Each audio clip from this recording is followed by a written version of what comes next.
नहमदुहु व नसल्ली अला रसूलिहिल करीम।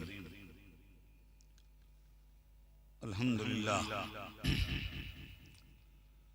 अल्हम्दुलिल्लाहि व कफ़ा व सलामुन अला इबादिहिल लज़ीना इस्तफ़ा। अम्मा बाद अऊज़ु बिल्लाहि मिनश शैतानिर रजीम। बिस्मिल्लाहिर रहमानिर रहीम।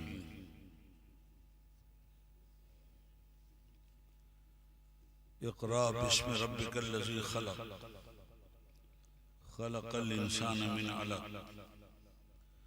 इक़रा व रब्बुकल अकरमुल लज़ी अल्लमा बिल क़लम अल्लमल इंसाना मा लम यअलम। आमन्तु बिल्लाह सदक़ल्लाहुल अलीयुल अज़ीम। मोहतरम उलमाए किराम,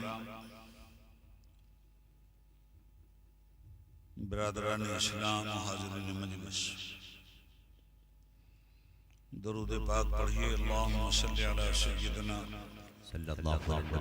मौलाना मुहम्मदिन मादिनिल बीज़ वल करम व आलिहि व सहबिहि व बारिक व सल्लिम। सलातन व सलामन अलैका या रसूलल्लाह व सल्लिम अलैका या हबीबल्लाह।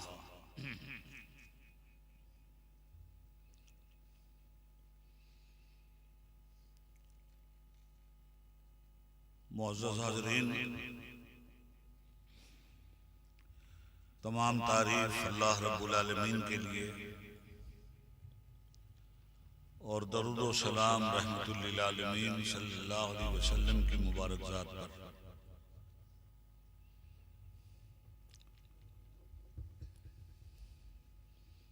मदरसे का जलसा है, हुफ़्फ़ाज़ की दस्तारबंदी होने वाली है और आपके मदरसे की, मुदर्रिसीन की, नाज़िम साहब की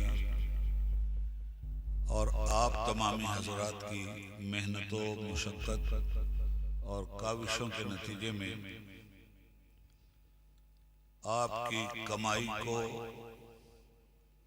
जिस तरह मदरसे में लगाया गया, आज मदरसा आपकी इल्म व फज़ल की खेती से हुफ़्फ़ाज़े किराम की शक्ल में लहलहाती हुई फसल आपके सामने रख रहा है।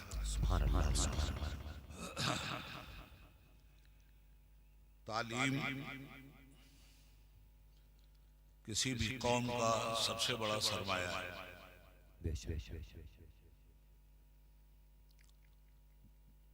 जिस कौम में तालीम और तरबियत नहीं, वो कौम अपने ऊपर रोशन मुस्तकबिल का दरवाजा अपने हाथ से बंद कर देती है। फ्यूचर उन कौमों का होता है जो कौमें तालीम के जेवर से आरास्ता होती हैं।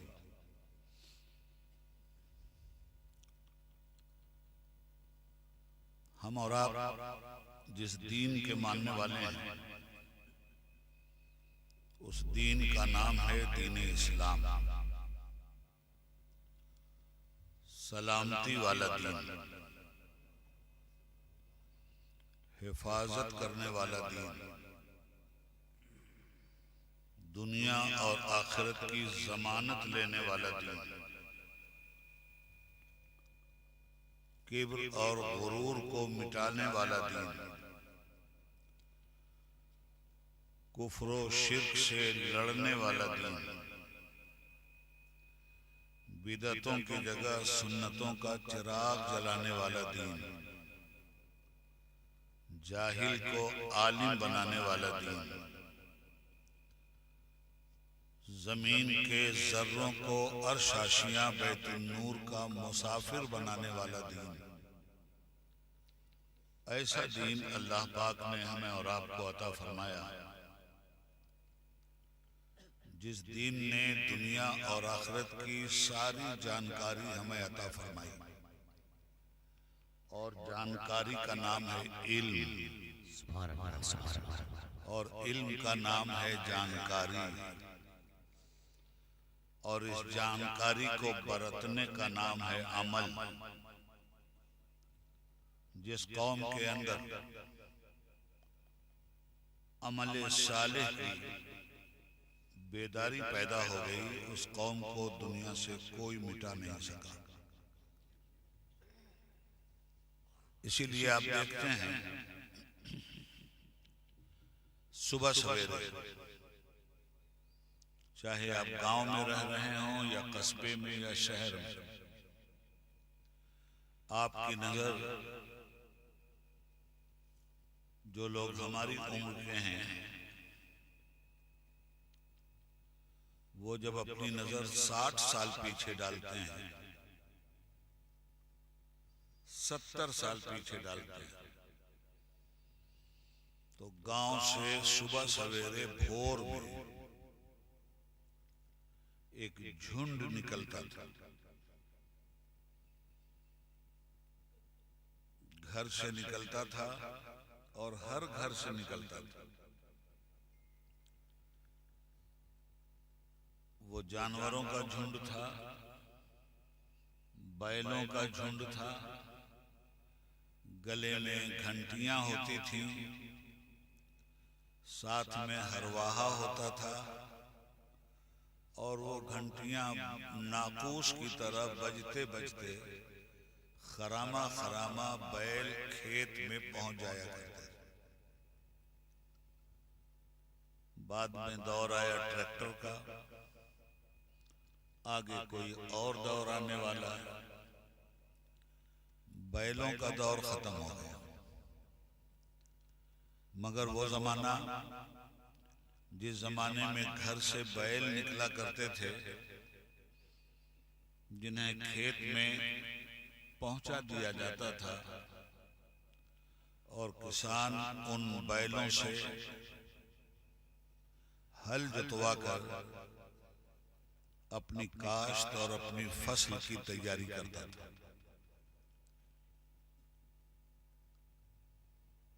और फिर इस मेहनतों मशक्कत का नतीजा ये निकलता था कि लोग अपने मनपसंद अनाज को अपने खेतों से लेकर आते थे और घरों में जखीरा कर लेते थे। ये था हमारा बचपन का जमाना, और अब तो 55 से भी आगे निकल गए हैं। तो मालूम यह हुआ कि घरों से पहले बैल निकला करते थे,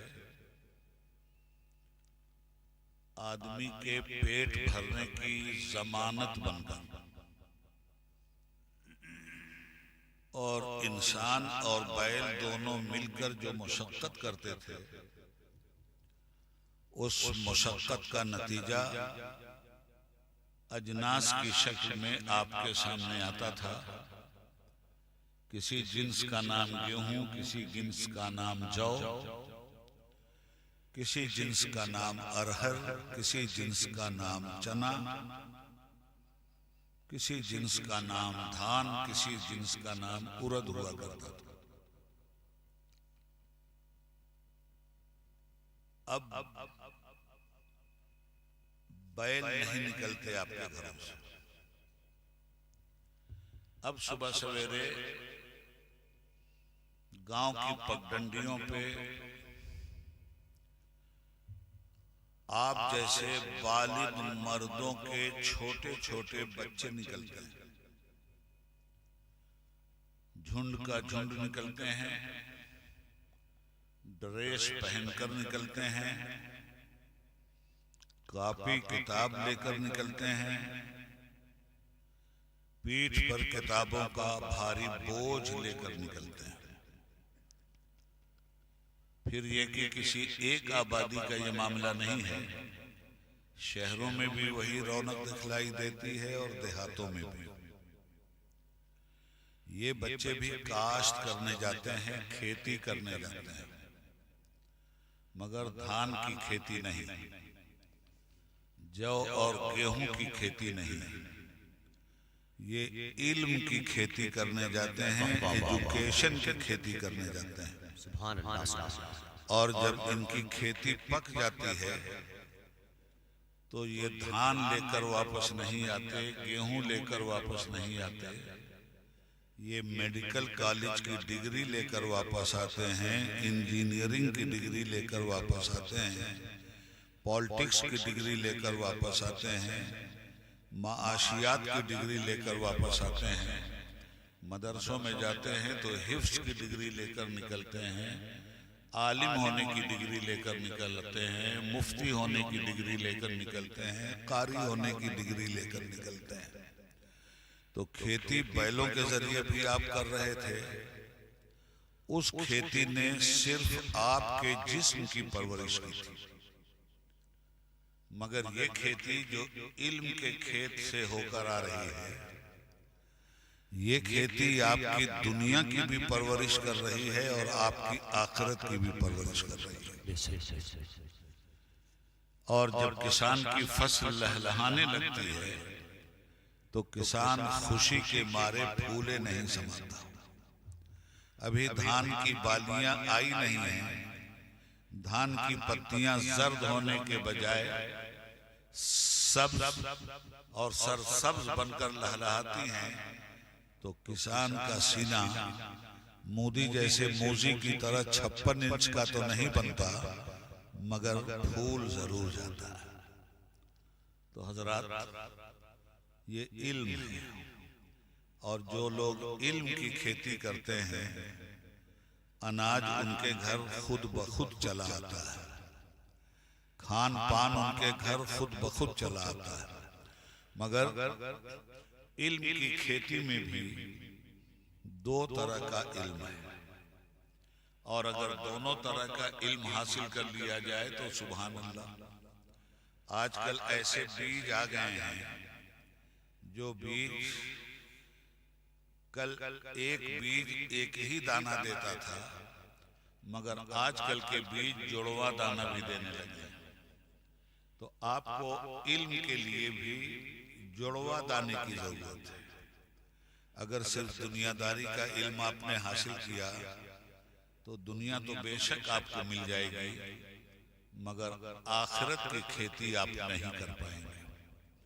और अगर आखिरत और दुनिया दोनों की खेती करना मकसूद है तो इस दुनिया में भी इज्जत के साथ आप अपनी जिंदगी गुजारेंगे, और आखिरत में भी फरिश्ते आपको सलाम करेंगे।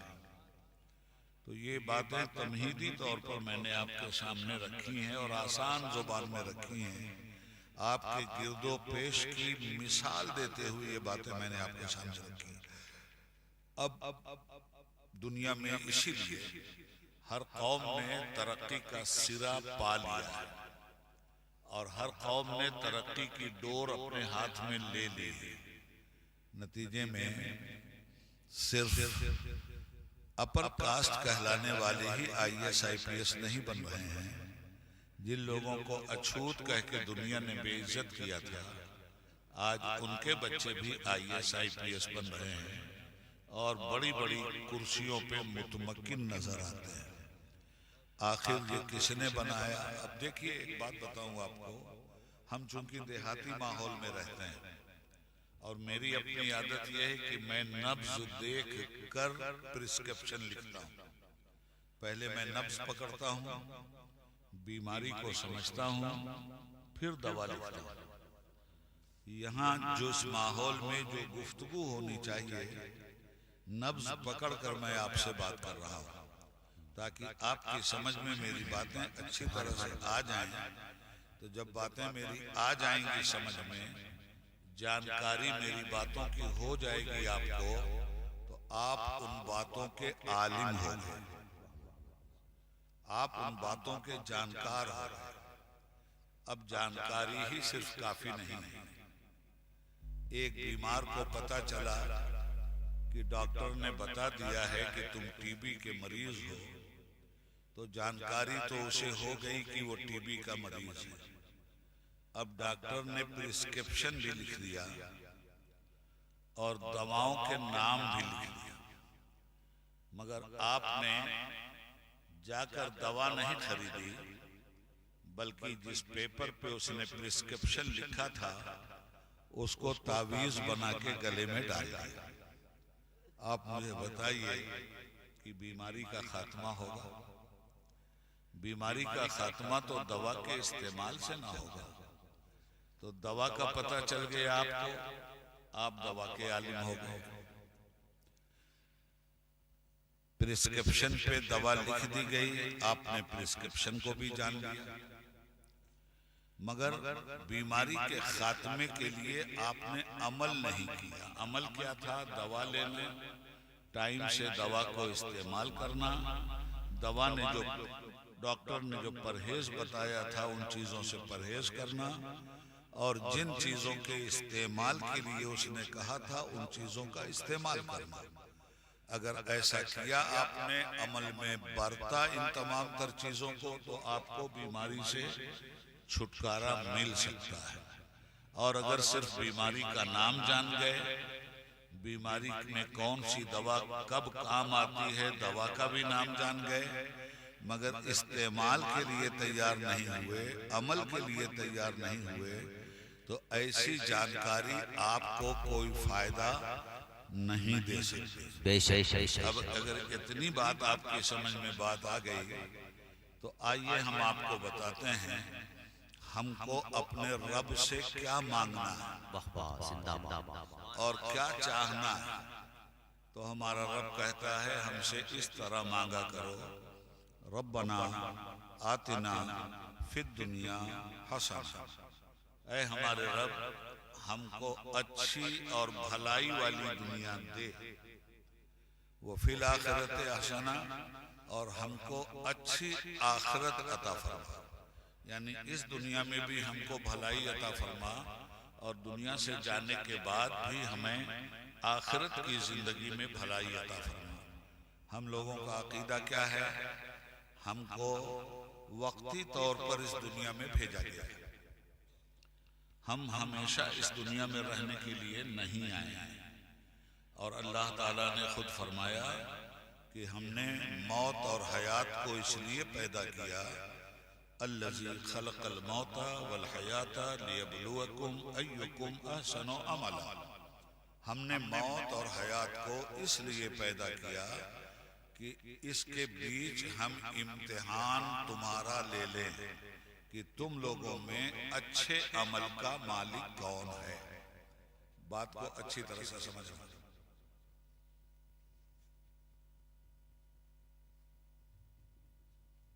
मालूम ये हुआ कि अमल अच्छा भी होता है और बुरा भी होता है। तो अल्लाह हमसे बुरा अमल नहीं चाहता, अल्लाह हमसे अच्छा अमल चाहता है। हमने मौत को और हयात को इसलिए पैदा किया कि इसके बीच तुम्हें रखकर हम तुम्हारा इम्तिहान लें कि तुम में अच्छे अमल का मालिक कौन है। तो सबसे पहले तो अल्लाह ने हमें अच्छे और बुरे का इल्म दे दिया, और ये इल्म स्कूल में गए बगैर हमको दे दिया। जाहिल से जाहिल आदमी जो कभी स्कूल नहीं गया है, उससे पूछिए कि झूठ बोलना अच्छा अमल है या बुरा अमल है, फौरन वो कहेगा कि बुरा अमल है। जाहिल आदमी से पूछिए जिसने एक लफ्ज भी नहीं पढ़ा है कि ये बताओ गाली देना अच्छा अमल है या बुरा अमल है, फौरन कहेगा बुरा अमल। अच्छा, उससे पूछिए ये बताओ नमाज पढ़ना अच्छा अमल है या बुरा अमल है, तो वो बताएगा कि अच्छा अमल है। उससे ये पूछिए कि अल्लाह और रसूल के हुक्म को मानना अच्छा अमल है या बुरा अमल है, फौरन कहेगा अच्छा अमल। एक लफ्ज कहीं नहीं पढ़ा, न किसी मदरसे में, न किसी स्कूल में, न किसी कॉलेज में, मगर इतनी जानकारी खुदा ने उसे दे के भेजा है, और उसी जानकारी की बुनियाद पर वो कहता है कि अच्छा अमल। एक लफ्ज उसने नहीं पढ़ा, उससे कहिए कि ये बताओ कि इस वक्त सूरज कहाँ निकला हुआ है, तो फौरन कहेगा इस वक्त सूरज के निकलने का क्या मतलब है, इस वक्त तो रात के 12 बज रहा है। मालूम क्या हुआ कि इन जनरल इंसान अच्छाई और बुराई की जानकारी रखता है और इसी जानकारी का नाम इल्म है। अब फरमाया गया कि बुराइयों से बचते रहना और अच्छाइयों को अपनी जिंदगी में उतारते रहना। तो मालूम हुआ कि बुराई का नतीजा बुरा आएगा और भलाई का नतीजा भला आएगा। इसके बावजूद अगर बुराई करता है, इसके बावजूद अगर बदपरहेजी करता है तो नुकसान किसका करता है। मालूम हुआ कि जानकारी तो थी मगर उस जानकारी पर अमल इसने नहीं किया, इसलिए ये नुकसान में रहा, घाटे में रहा, खसारे में रहा। अब खूब अच्छी तरह ज़हन में बात आप रखिएगा। अल्लाह कहता है हमसे भलाई मांगो, दुनिया की भी भलाई और आखिरत की भी भलाई। और एक बात की और जानकारी आप ले लीजिए, जानते हैं तो अच्छी बात है, नहीं जानते हैं तो जान लीजिए। ये मौत जो है ये जिंदगी को फना नहीं करती। ये मौत एक दरवाजा है जिससे ये जिंदगी उस दरवाजे से मुंतकिल होकर दूसरी जिंदगी में चली जाती है। इस जहान से निकलकर दूसरे जहान में इंसान की जिंदगी चली जाती है। जाने का जो दरवाजा है उसका नाम मौत है। तो मौत इंसान की हकीकत को मारती नहीं है, बल्कि इंसान को एक दुनिया से दूसरी दुनिया में मुंतकिल कर देती है। अब जब दूसरी दुनिया में गए तो उस दुनिया में जाने के बाद फिर मौत से कभी मुलाकात नहीं होने वाली, फिर हमेशा की जिंदगी है। तो जिस तरह इस दुनिया में अच्छे खाने पीने की जरूरत है, उसी तरह से उस दुनिया में भी अच्छे खाने पीने की जरूरत है। जिस लड़के बंद करो, जिस तरह से कोई टेलीफोन नहीं बजाएगा, जिस तरह इस दुनिया में आप महल बनाते हैं, मकान बनाते हैं, ठीक उसी तरह आपको उस दुनिया में महल और मकान की जरूरत है। इस दुनिया का महल और इस दुनिया का मकान आपसे छीन लिया जाएगा, आपके वारिसों के हाथ चला जाएगा, आपको उठाकर कब्र के नीचे 6 फुट डाल देंगे, मगर उस दुनिया का मकान आपसे कोई नहीं छीन सकता। या उस दुनिया के लिए अगर आपने मकान नहीं बनाया तो कोई फिर आपको मकान भी नहीं दे सकता। तो इतना पक्का यकीन रखने वाले को मुसलमान कहते हैं। जिसका यकीन ही इतना पक्का ना हो वो पक्का मुसलमान भी नहीं है। तो जब इस दुनिया से चले जाना है और लोग चले गए, तो फिर भाई इस दुनिया में भी ऐशो इशरत का सामान करो और आखिरत वाली दुनिया में भी, जिस दुनिया में मरना ही नहीं है, हमेशा जिंदा रहना है, उस दुनिया में भी अपने लिए इस्तेमाल करो। आज ठंडक का जमाना है, आपने अपने घरों में पहले से कंबल रख छोड़ा है, आपने अपने घर में स्वेटर रख छोड़ा है, आपने अपने घर में गर्म टोपी और मफलर रख छोड़ा है, आपने अपने घर में गर्म मोजे रख छोड़े। जो ही ठंडक आई आपको पता चला कि अब गर्म मोजे की जरूरत पड़ेगी, गर्म शेरवानी की जरूरत पड़ेगी, गर्म कपड़े की जरूरत पड़ेगी। रख छोड़ा है तो उसका इस्तेमाल करते हैं, नहीं है तो बाजार जाके फौरन इन कपड़ों को खरीदते हैं ताकि जिस्म बर्बाद ना होने पाए, जिस्म को तकलीफ ना होने पाए, जिस्म को ठंडक न लगने पाए, जिस्म को फालिज ना मार दे। आप इंतजाम करते हैं या नहीं करते? तो इस जिस्म को जब उस दुनिया में जाना है तो उस दुनिया में भी तो फालिज से बचने का इंतजाम करना होगा, उस दुनिया में भी तो ठंडक से बचने का इंतजाम करना होगा। गर्मी के जमाने में गर्मी से बचने के लिए आप पंखा लगाते हैं, एयर कंडीशन लगाते हैं, किस लिए लगाते हैं? एसी इसीलिए तो लगाते हैं आप कि गर्मी से बचने के लिए ठंडक का सामान है। मालूम यह हुआ कि अगर गर्मी से बचने का इंतजाम नहीं किया तो फिर गर्मी तबाह कर देगी, और ठंडक से बचने का इंतजाम नहीं किया तो ठंडक तबाह कर देगी, और आखिरत में बर्फ का भी अजाब है और आग का भी अजाब है। तो बर्फ के अजाब से भी बचने का इंतजाम आज ही करना होगा, और आग से भी बचने का इंतजाम आज ही करना होगा। और ये बातें जब मालूम हो गई तो आप आलिम हो गए, और आलिम होने के बाद अगर आपने अमल नहीं किया तो जिस दुनिया में आप जा रहे हैं बिला गर्म कपड़ों के जा रहे हैं और बिला एसी के जा रहे हैं, अब अगर वहाँ एसी की जरूरत पड़ी तब आप क्या करेंगे, वहाँ ठंडक की जरूरत पड़ी तब आप क्या करेंगे, वहाँ गर्मी से बचने की जरूरत पड़ी तब आप क्या करेंगे। ये सारी बातें मेरे भाई आज ही सोचने की हैं। तो दवा कुरान ने दे दी है, अमल कर लीजिएगा तो बच जाइएगा जहन्नम के ठंडक के अजाब से भी और जहन्नम के आग के अजाब से भी। दवाएं यहीं दे दी गई हैं। अब वो दवाएं क्या हैं जो सबको बचाती हैं?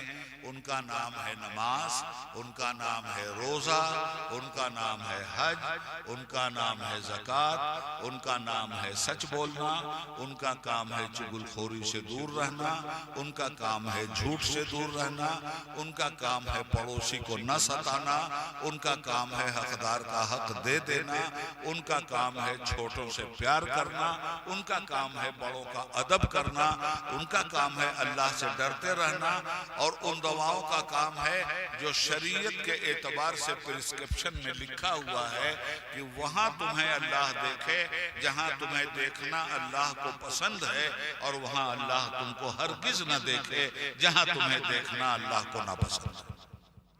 तो अब ये मोटी मोटी बातें तो आपकी समझ में आ रही हों। अब ये बताओ कि इन तमाम तर चीजों को जानने के लिए इल्म चाहिए या नहीं चाहिए? अच्छा, इल्म मिल गया, अमल नहीं। रात में माइक पे खड़े होके नात पढ़ रहे हैं, तकरीर कर रहे हैं, इल्म है तब ना पढ़ रहे हैं। तो नात का तकाजा यह है कि जो इल्म तुम्हें नात पढ़ने का मिला, इस इल्म का इजहार तुमको अमल से करना होगा। ये जो तकरीर करने का हुनर तुमको मिला, इस हुनर का इजहार तुम्हें अमल से करना होगा।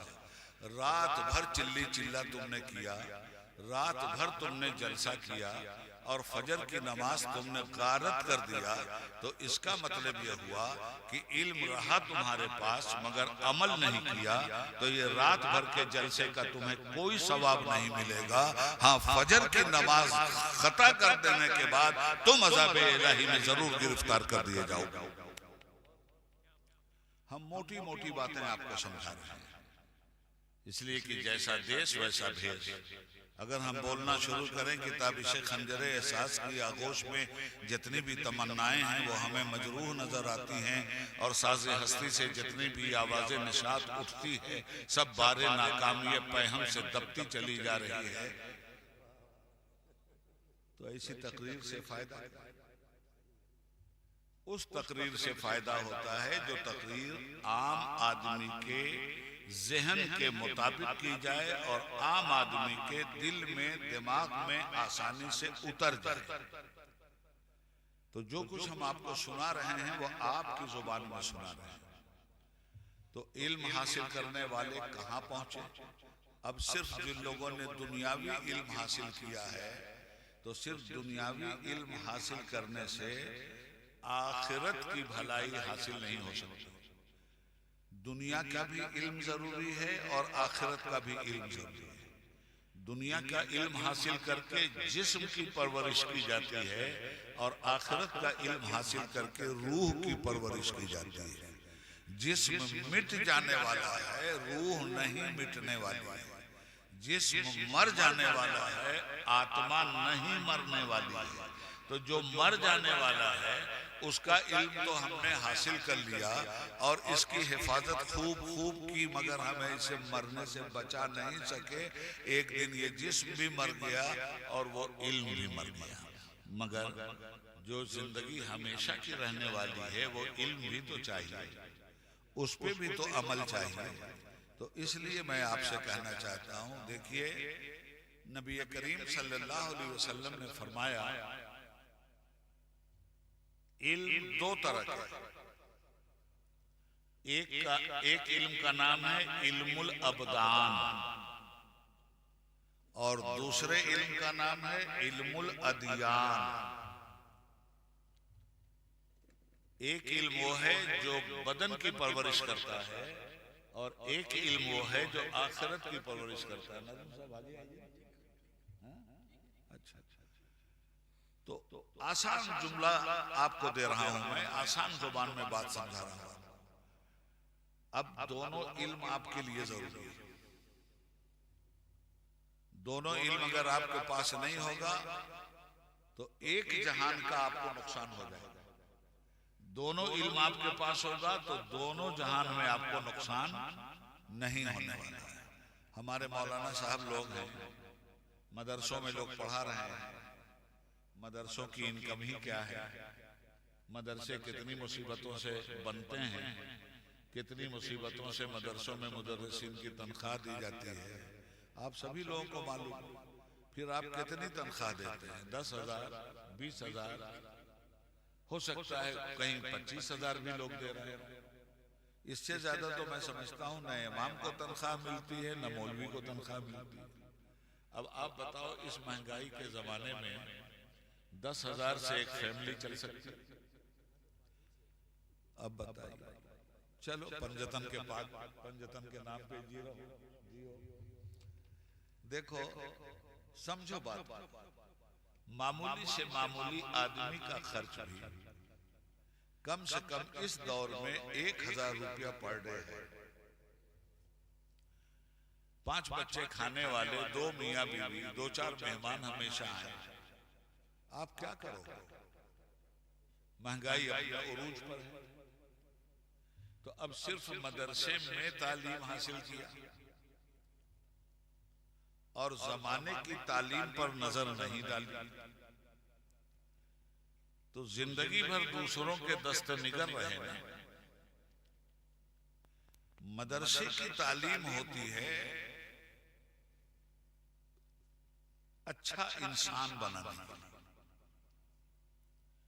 मदरसे की तालीम रिमोट कंट्रोल है। दुनिया की तालीम जब आदमी हासिल कर लेता है तो क्या कहता है? आप अपने जरा इन सबों को हटाओ तो पहले इन्हें हटा दो यार, इन्हें हटाओ, बिल्कुल पीछे करो इन सबों को, शैतान कहीं हटाओ पकड़ाओ।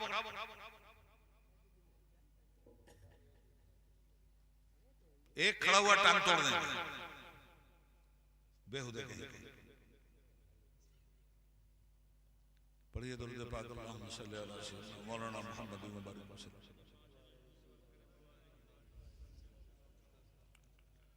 दोनों तरह की तालीम को निगाह में रखो और बगैर दोनों तरह की तालीम के आपका काम नहीं चलने वाला। अब दीन की तालीम से तो आप अलग हो गए। तालीम बच्चों को देने दिलाने का शौक आपके अंदर पैदा हुआ तो सुबह सवेरे टाई लगवा दिया, बच्चे भेज दिया स्कूल, लेफ्ट राइट करवाया बच्चे से, ठीक है करवाओ, पढ़ भी लिया इसे। दीन इसको 12th क्लास तक नहीं मिला। ग्रेजुएशन किया वहां भी दीन नहीं मिला। पीएचडी किया वहां तक दीन नहीं मिला इस बच्चे को। हाँ, इंजीनियरिंग की डिग्री मिली, प्रोफेसर की डिग्री मिली, एमबीबीएस और एमडी की डिग्री इसको मिल गई, सर्विस भी मिल गई, पुलिस की नौकरी मिल गई, थाने का इंचार्ज भी बन गया, डिस्ट्रिक्ट का एसपी भी बन गया, डिप्टी कलेक्टर भी बन गया, कमिश्नर भी बन गया, सब बन गया। तनख्वाह कितनी? 2 लाख रुपए। आमदनी कितनी महीने में? 20 लाख रुपया। जिस आदमी की तनख्वाह 2 लाख रुपया है, उसकी आमदनी 20 लाख कैसे हो गई? इसलिए हो गई कि जो उसको जिम्मेदारी मिली थी, जो उसको ड्यूटी मिली थी, उस अमानत में उसने खयानत शुरू कर दी। एक इंजीनियर देखते ही देखते आलीशान बंगला बन गया, जिसके पास झोपड़ी भी नहीं थी। मगर इंजीनियरिंग का कमाल यह है कि उसका देखते ही देखते बंगला बन गया। तो तनख्वाह से तो बना ऊपर की आमदनी से। ऊपर की आमदनी का क्या मतलब? किसी की जेब काटी, चाहे वो हुकूमत की जेब काटी हो या आपकी। हुकूमत की जेब कैसे काटता है इंजीनियर? आजकल कंस्ट्रक्शन हो रहा है, आप देख लीजिए, हर जगह सड़कें बन रही हैं, हर जगह फ्लाईओवर बन रहे हैं। फ्लाईओवर बन रहे हैं, एस्टीमेट क्या आया? एस्टीमेट आया कि 4 कढ़ाई बालू में 1 कढ़ाई सीमेंट डाली जाएगी, तब इमारत मजबूत होगी। तो दिखलाया गया पेपर पे यही, मगर बनाया कैसे गया? 10 कढ़ाई बालू डाला गया, 1 कढ़ाई सीमेंट डाली गई। कितनी चोरी हुई? और इस तरह से पुल तैयार हो गया। अभी हमारे यहाँ बॉम्बे में एक जगह है बाइकल्ला, फ्लाईओवर तैयार हो गया, 2 महीना भी नहीं चला था, बैठ गया। मालूम यह हुआ कि 12 कढ़ाई बालू डाला गया था, 1 कढ़ाई सीमेंट डाली गई थी। ये पुल ससुरा चलता कहां था? तो ये चूंकि अल्लाह रसूल की तालीम इस इंजीनियर के पास नहीं थी, मदरसे की तालीम इस इंजीनियर के पास नहीं थी, क्या हराम है और क्या हलाल है, क्या लेना चाहिए और क्या नहीं लेना चाहिए, क्या लेना पुण्य है और क्या लेना पाप है, ये पढ़ाई कॉलेज में इसकी नहीं हुई, जिसके नतीजे में न इसे पुण्य की कोई परवाह रही, न इसे पाप की कोई परवाह रही, और लोगों का माल ये उठाता रहा, इंसानों से रिश्वत लेता रहा, रातों रात अमीर तो हो गया, मगर कितने लोगों को लूट कर हुआ। तो इस लूट घसूट के खिलाफ जो इल्म है, वो इल्म अगर हासिल कर लिया जाता तो वो इल्म तो यहाँ आके हाथ पकड़ लेता ना। उसी इल्म का नाम है इल्म कुरान, उसी इल्म का नाम है इल्म इस्लाम, और वही इल्म मदरसों में पढ़ाया है। सुभान अल्लाह, जिंदाबाद। भाई देखो, मैं 42 साल की उम्र में मेंबर पार्लियामेंट हुआ। हुजूर हाफिज मिल्लत रहमतुल्लाह ताला अलैह की गोद का पला हुआ। हाफिज मिल्लत के शबो रोज देख कर जिंदगी गुजारी। हाफिज मिल्लत हराम और हलाल में कितना फर्क करते थे ये हमने देखा। नाजायज से कितना बचते थे और जायज को कितना इस्तेमाल करते थे वो हमने देखा। सुभान अल्लाह। सच बोलते थे, झूठ उनके करीब आने की हिम्मत नहीं करता था, ये हमने देखा। लोगों की तारीफ तो करते थे, लोगों की बुराई नहीं करते थे, ये हमने देखा। सुभान अल्लाह। लोगों को अच्छाई की दावत देते थे, खुद अच्छा काम करके दावत देते थे, ये हमने देखा। तो यही सब देखा था और यही सब अशरफिया में पढ़ा था। और 42 साल के जब हम हुए तो मेंबर पार्लियामेंट हो गए। और जब मेंबर पार्लियामेंट हुए तो 5 साल के लिए नहीं, 6 साल के लिए नहीं, 10 साल के लिए नहीं, 15 साल के लिए नहीं, 18 साल तक कंटिन्यू मेंबर पार्लियामेंट रहे। और एक सूबे से नहीं, 2 सूबे से नहीं, 3 सूबे से मेंबर पार्लियामेंट चुने गए। तो अब मुझे ये बताओ कि ये सब कुछ और एक ही मर्तबा आदमी चुन लिया जाता है, तो चाहे भीख मांग करके वो इलेक्शन लड़ा हो, फिर 5 साल 6 साल के बाद तो फिर पता ही लगाना मुश्किल होता है कि भाई साहब के पास कितनी रकम आ गई, और लोगों की रकम का वारा न्यारा भी हो जाता है, पता भी चलता है, तिहाड़ जेल में जाके बंद भी हो जाता है। मैं जालिम हुकूमत के खिलाफ डंके की चोट पर जिंदगी भर बोलता रहा, आज भी बोल रहा हूं। और इन जालिमों का कारनामा यह है कि जो इनके खिलाफ बोले उसे फांसी पे चढ़ा देते हैं। मेरे पास इनकी माँ ने दूध नहीं पिलाया कि ये मेरे पास आ गए। क्यों एक कलंदर के पास क्या आओ? कल भी मेरा टूटा फूटा घर था, आज भी मेरा टूटा फूटा घर है। और मैं तो उस मकाम पे था कि अगर मैं इसी हराम को हासिल करता तो प्राइम मिनिस्टर मेरा दोस्त, फॉरेन मिनिस्टर मेरा दोस्त, हुकूमत मैं बनवाने वाला, प्राइम मिनिस्टर मेरे आगे पीछे चलने वाला, मैं तो एक महल खड़ा कर देता सोने का। मगर मैं हाफिज मिल्लत के पास से तालीम हासिल करके, जिंदाबाद जिंदाबाद जिंदाबाद, उन्होंने मुझे पढ़ाया था कि बेटा देख, ये हलाल है और ये हराम है। हलाल रोजी हासिल करना, हराम रोजी के पास मत जाना। ये कॉलेज नहीं पढ़ाता, यूनिवर्सिटी नहीं पढ़ाती, ये मदरसा पढ़ाता है।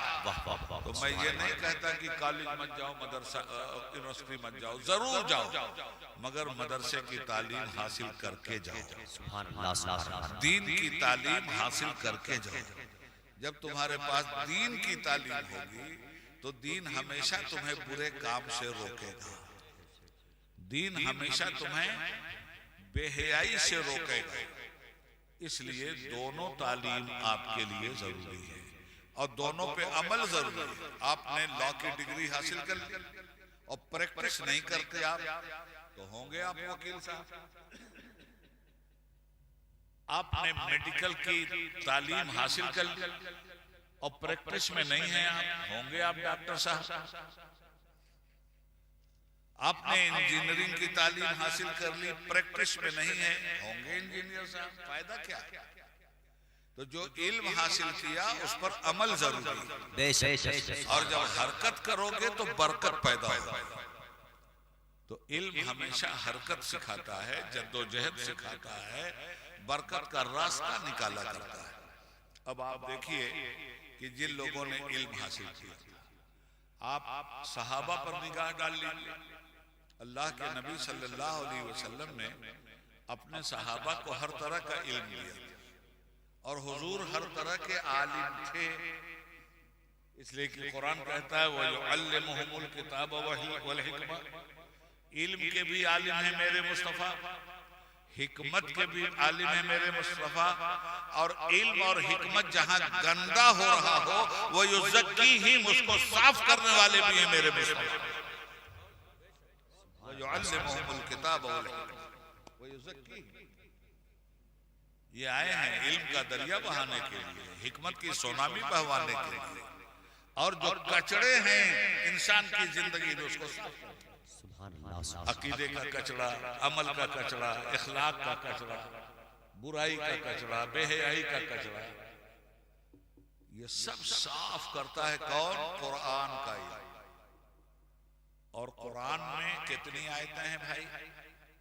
6666 आयतें।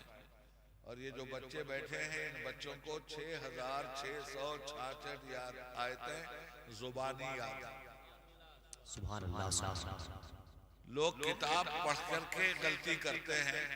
आप किताब सामने रख लीजिए, ये बच्चे उस किताब को बिना देखे हुए सुना दें। ये इल्म इन बच्चों ने हासिल किया है आपके मदरसे में बैठ। अब ये इल्म कहता क्या है? कुरान को तो सीने में इन्होंने रख लिया। याद रखना, इस्लाम आपसे सिर्फ दो चीज चाहता है, और आपसे मुराद सिर्फ मुसलमान नहीं, इंसान। इसलिए कि कुरान सिर्फ मुसलमानों की हिदायत के लिए नहीं आया है, इंसानों की हिदायत के लिए। तमाम इंसान इसके मुखातब। हर जगह कहता है या अय्युहल इंसान, इंसान को मुखातब कर रहा है। तो क्या कहता है कुरान? अच्छी तरह समझिए। दो चीजें हमारी जिंदगी में, आम आदमी की जिंदगी में भी राइज है, मुसलमान की। एक मस्जिद और एक मस्जिद में कुरान। नमाज पढ़ें चाहे ना पढ़ें, मस्जिद बनवाने में हिस्सा लेते हैं। कुरान पढ़ें चाहे ना पढ़ें, कुरान खरीद कर दूसरे को देने के सवाब के मामले में हिस्सा लेते हैं। तो दो चीजें हमें खास तौर पे मिली हमारी हिदायत के लिए, हमारी दुनिया संवारने के लिए और हमारी आखिरत संवारने के लिए। एक है नमाज और एक है कुरान करीम। मुसलमान नमाज पढ़ता है, कुरान की तिलावत करता है। अब नमाज का बैकग्राउंड क्या है और कुरान का बैकग्राउंड क्या है, इसे समझिए। फरमाया गया जब तुम नमाज पढ़ते हो तो तुम अल्लाह से डायरेक्ट बात करते हो।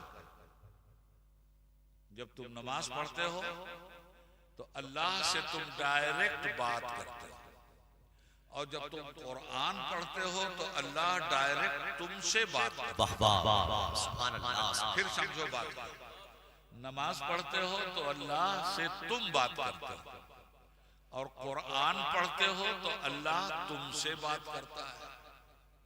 अब कितनी बड़ी बात है ये, हमें दो मौके मिल गए कि हम 5 वक्त अल्लाह से बात कर लें, और जब कुरान खोलें तो अल्लाह हमसे बात करे। जब जब कुरान खोलें अल्लाह हमसे बात करता है, जब जब नमाज पढ़ते हैं हम अल्लाह से बात करते हैं। मगर अब मुझे नमाजियों ये बता दो कि नमाज में तो तुम अल्लाह से बात करते हो, बताओ क्या बात करते हो?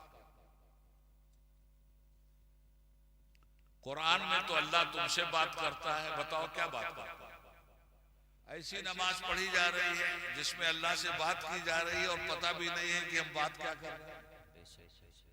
ऐसी कुरान की तिलावत की जा रही है कि अल्लाह हमसे बात करता है, मैं पता ही नहीं कि क्या बात करता है।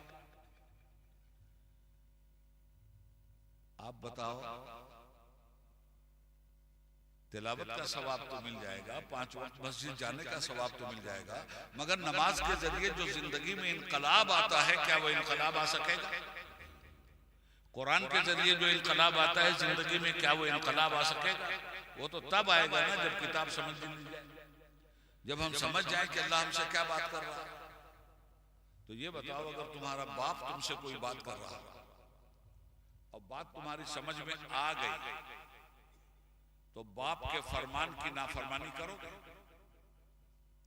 तुम्हारा अफसर तुमसे कोई बात कर रहा है और तुम्हारे अफसर ने कहा कि दाहिने साइड में नहीं जाना है, तो जाओगे? तुम्हारे अफसर ने कहा खड़े रहना, तो बैठोगे? तुम्हारे अफसर ने कहा बैठ जाओ, तो खड़े रहोगे? तो जो उसने कहा तुमने वो समझा और उस पर अमल किया। अल्लाह से बड़ा अफसर कौन है? तो जो उसने कहा आप कर क्यों नहीं रहे? तिलावत कर रहे हो मगर जो कह रहा है वो कर नहीं रहे हो, तो क्या मतलब इसका? आपने बात ही नहीं समझा। हाँ, बात समझ लिया और फिर नहीं किया तो ये नाफरमानी, ये गद्दारी। हम कहां खड़े हैं? जितनी सूरतें पढ़ते हैं नमाज में, हम उतनी सूरतों का मतलब तो समझ लें कि ये क्या पढ़ रहे हैं और खुदा से क्या कह रहे हैं। अल्हम्दुलिल्लाह रब्बिल आलमीन पढ़ गए जल्दी जल्दी, अर्रहमान अर्रहीम मालिक यौमिद्दीन इय्याका नअबुदु व इय्याका नस्तईन पढ़ गए। अरे भाई क्या कह रहे हो खुदा से? अल्हम्दुलिल्लाह रब्बिल आलमीन में खुदा से कह रहे हो, ए अल्लाह सारी खूबियां तेरे ही लिए हैं, ये कह रहे हो। अर्रहमान अर्रहीम मेरे मालिक बड़ा दयालु है, तू ये कह रहे हो। मालिक यौमिद्दीन हम अगर गलती करेंगे तो तू पकड़ लेगा मालिक, ये कह रहे हो। इय्याका नअबुदु व इय्याका नस्तईन, ए मेरे मालिक हम सिर्फ तेरी ही पूजा करेंगे और सिर्फ तुझी से मदद मांग रहे हैं, ये कह रहे हो नमाज में। इहदिना सिरातल मुस्तकीम, मौला हमें हमेशा सीधे रास्ते पे चलाना। सिरातल लज़ीना अनअमता अलैहिम, उन लोगों का रास्ता देना जिन पर तूने इनाम किया। गैरिल मग़दूबि अलैहिम वलद्दालीन, उन लोगों के रास्ते से अल्लाह हमको बचा लेना जो गुमराह हो गए, जो तेरे गद्दार रहे और अजाब में पड़ गए। कह तो ये रहे हो खुदा से, तो इसको समझ भी तो लोग कह क्या रहे हो? हाथ बांधा, अल्लाह सना शुरू किया, सुबहानक अल्लाहुम्मा, क्या कह रहे हो, ऐ अल्लाह तू ही पाक, वाह वाह वाह वो बिहम्दिका, सारी तारीफ तेरे ही लिए है, सुभान अल्लाह वो तबारक कस्मों का, तेरा ही नाम बरकत वाला, वो ताला जद्दो का, तेरी ही जात बड़ी, वो ला इलाहा गैरो का, हम तेरे अलावा किसी की इबादत नहीं करते, ये कहते हो नमाज। कभी समझा कि हम कह क्या रहे हैं? जब ये कहोगे तो दिल पर एक कैफियत तारी होगी, आंखों से आंसू रवा होंगे, अपने मालिक से कुर्बत मिलेगी। और जब इस तरह अल्लाह से तुम बात कर रहे होगे तो अल्लाह फरमाता है, जब मेरा बंदा मुझसे नमाज में खड़े होकर बात करता है तो ऐ लोगों खबरदार, मेरे बंदे के आगे से मत गुजरना, इसलिए कि मेरी और मेरे बंदे की बातचीत चल रही है, डिस्टर्ब मत करना, इंटरफेयर मत करना। जिंदाबाद जिंदाबाद। कभी समझा हमने इन बातों, कभी सोचा हमने? लच्छेदार तकरीर है, नारे तकबीर, अल्लाह अकबर, नहीं छोड़ेंगे गौस का दामन, नहीं छोड़ेंगे। अबे पकड़ा कब? नहीं छोड़ेंगे, नहीं छोड़ेंगे, बकवास कर रहा। नात पढ़ेंगे लोग, मचल के बोल सुभान अल्लाह, तड़क के बोल सुभान अल्लाह, भड़क के बोल सुभान अल्लाह। ये ड्रामाबाजी बंद करो यार। ये इस वक्त इबादत हो रही, वाह वाह सुभान अल्लाह। और इबादत में ड्रामा नहीं चलता, कहीं से संजीदगी नहीं। तो नमाज जब आप पढ़ते हैं तो आप अल्लाह से बात करते हैं, और कुरान जब आप पढ़ते हैं तो अल्लाह आपसे बात करता है। और अल्लाह ने सिर्फ दो बात की, पूरे कुरान में जो कुछ भी अल्लाह ने कहा है, जब मैंने गौर किया उस पर तो मैं इस नतीजे को पहुंचा कि पूरे कुरान का माहसल सिर्फ दो बात क्या है, इल्लल लज़ीना आमनू व अमिलुस सालिहात, सुभान अल्लाह। ईमान और अमल। अल्लाह ने जो कुछ कहा उस पर यकीन कर लो, और जब यकीन हो गया तो अमल कर लो। इसी का नाम ईमान है और इसी का नाम इस्लाम है। हजरत गिरामी, अब आइए 6666 आयत, सारी दुनिया में इल्म है, देखो कितना बड़ा है। असल में मैंने ऐसा सब्जेक्ट चुन लिया कि बोलूंगा तो पूरी रात खत्म हो जाएगी, मगर मैं जरा कंक्लूड करूं इसको, और समझो, समझ में आ रही है ना बात? देखो अच्छी तरह से समझो। देखो आज सब इल्म हासिल कर रहे हैं। ये हमारे मुलायम सिंह थे, अंग्रेजी का बड़ा विरोध करते थे, अंग्रेजी नहीं पढ़ने दूंगा, अंग्रेजी नहीं मदरसा स्कूल में आने दूंगा। बेटे को पढ़ाया ऑस्ट्रेलिया में अंग्रेजी। तो इस कथनी करने में फर्क देखो, तुम्हारा बेटा अंग्रेजी ना पढ़े, इनका बेटा ऑस्ट्रेलिया जाके पढ़े। तुम्हारे लिए पाबंदी, इनके बेटे के लिए आजादी। ये कौन सी इंसानियत है? मगर लोगों ने पढ़ा, पढ़ के क्या किया लोगों ने? लाइट देख रहे हो, ये लाइट, ये देखो, गौर से देखो इसको। रात है कि दिन? रात में अंधेरा होता है कि उजाला? अंधेरी रात में एक दूसरे का चेहरा देख सकते हो? तो अभी तो रात के 1-1:30 बज रहे हैं, एक दूसरे का चेहरा देख रहे हो? ये चेहरा किसने दिखलाया? अंधेरे ने या उजाले ने? ये उजाला ना होता तो चेहरा देखते रहते। अल इल्मु नूर, इल्म उजाला। जिस तरह इस उजाले में तुम एक दूसरे को पहचान रहे हो, ऐसे ही इल्म और एजुकेशन ऐसी लाइट है जिस लाइट से सिर्फ इंसानों को नहीं पहचाना जाता, जमीन में छुपे हुए मिनरल्स को भी पहचाना जाता है। ये ऐसी लाइट है एजुकेशन। हमारा पड़ोसी एक सूबा है बिहार,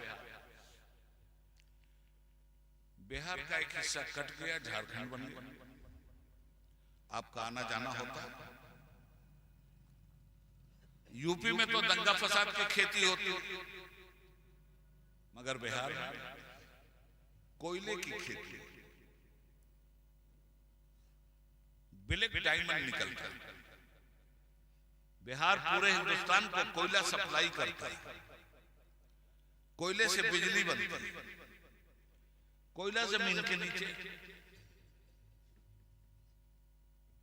तो हमारी आंख ने तो नहीं देखा कोयला जमीन के नीचे, मगर एक इंजीनियर ने जब इंजीनियरिंग की तालीम हासिल की और वो इल्म उसको मिल गया, इल्म की रोशनी उसको मिल गई, तो धनबाद में एक खाली जगह पर उसने हाथ रख दिया और उसमें गवर्नमेंट ऑफ इंडिया से कहा कि इसके नीचे कोयला है। ये किसने बताया कि जमीन के नीचे कोयला है? उसके इल्म ने बताया। इन आंखों से नहीं देखा उसने, इल्म की दूरबीन से देखा कि इसके नीचे कोयला है। मिट्टी उठा के सूंघा और बता दिया कि इसके नीचे कोयला है। हुकूमत में अरबों डॉलर लगा दिए वहां, और आज कोयले का एक पूरा बाजार सजा हुआ है। पहाड़ देख रहे हो, आप भी देख रहे हो, कहते हो पहाड़ है, पत्थर है, मगर पहाड़ और पत्थर का इल्म हासिल करने वाले से पूछो।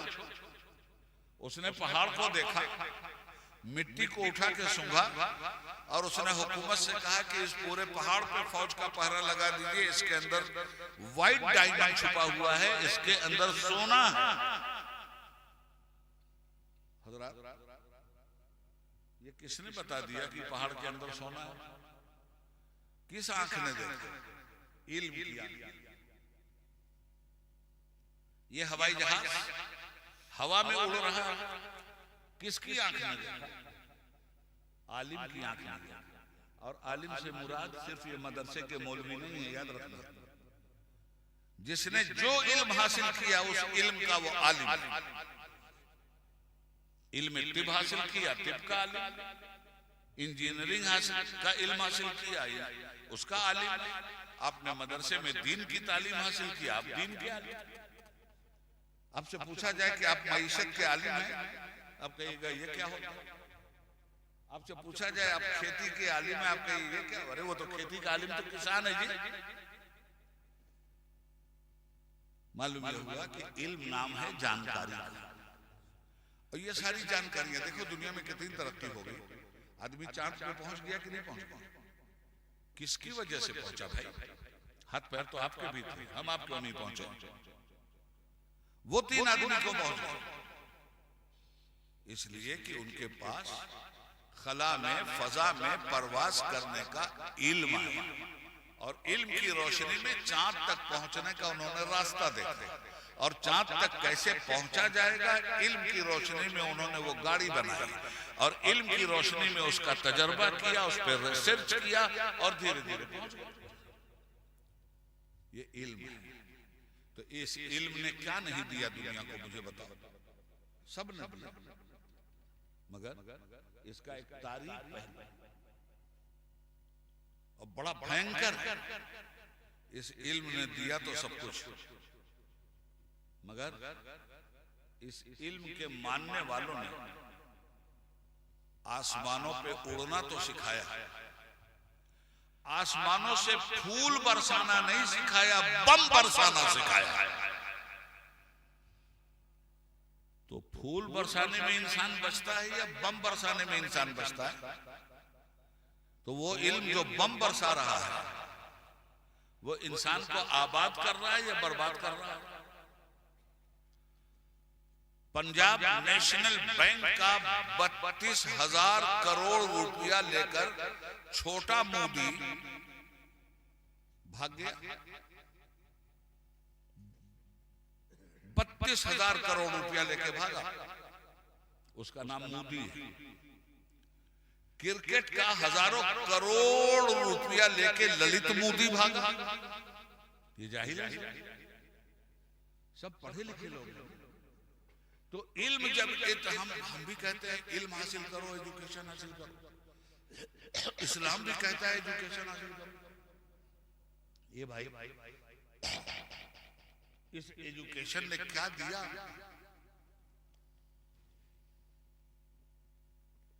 डकैती सिखाया इसे इल्म ने,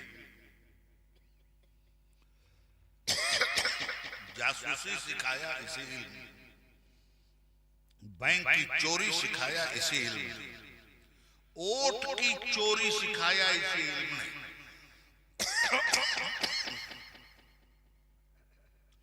ईवीएम के जरिए